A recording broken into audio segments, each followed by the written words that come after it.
আজ সকালে জল খাওয়ারে ফেনা ভাত খাওয়ার খুব ইচ্ছা হয়ে গেল।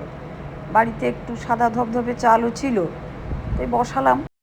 আর ছোটোবেলায় তো আমরা খুব ফেনা ভাত খেতাম, বিশেষ করে নবান্নের সময়ে। তখন নতুন ধান বাড়িতে আসতো, আবার দুধেশ্বর চাল, এই দারুণ খেতে লাগতো আর কি। সে ফ্যান ভাত, আর তার সঙ্গে মা কাঁচা তেল, আলু, পেঁয়াজ, কাঁচা লঙ্কা মাখানো, সে গন্ধ এখনও ভুলতে পারছি। যাই হোক, আজকে আমরা ওইটাই করছি। আগে আমটা তুলে নিয়েছি, কাঁচা পাকা আম একটু এখন টকটক আছে। এখন তো সুন্দর চাট মশলা পাওয়া যায়, আগে ছিল না। চাট মশলাটা আমি দিয়ে দিলাম আমে, খুব ভালো লাগবে। একটু কাঁচা লঙ্কা দিয়েছি আর একটু বিট নুন দিয়ে আমটা মাখালাম। আলু বেগুনটা একটু স্ম্যাশড করে নিলাম, বেশ গরম ছিল, স্ম্যাশার দিয়ে করলাম।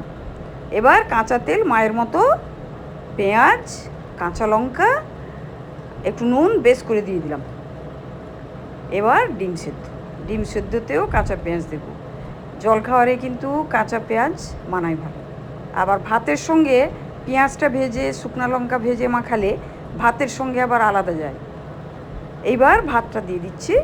আমার মেয়ে বলছে কম করে দাও, 3বার ভাত খাবে না সে। এবার ফ্যান ভাতটা দিচ্ছি। আমি ভাবছি কতক্ষণে দিয়ে আমি তারপর খেতে বসবো, আমার খুব লোভ হচ্ছে। ভাতটা দিয়ে দিচ্ছি, কিছুটা পেঁয়াজ কুচিও দেবো, আর মাখাগুলো নিয়ে নিচ্ছি। আপনারা খেয়ে দেখবেন, এক আধ দিন খুব ভালোই লাগবে। কার ভালো লাগে একটু জানাবেন কমেন্টে। গরম ভাত এইভাবে। মেয়ে আবার কাঁচা পেঁয়াজ খাবে না, যাক ভিডিওর জন্য দেখতে ভালো লাগবে একটু ছড়িয়ে দিয়েছি আমি, পরে হয়তো আমাকে দিয়ে দেবে, দিয়ে দেবে। এবারে আমি খেতে বসে গেছি, আর থাকতে পারছি না, দারুণ লাগছে খেতে। আপনারা খেয়ে দেখবেন, আমার তো মনে হয় জমে যাবে ব্যাপারটা সকালবেলা।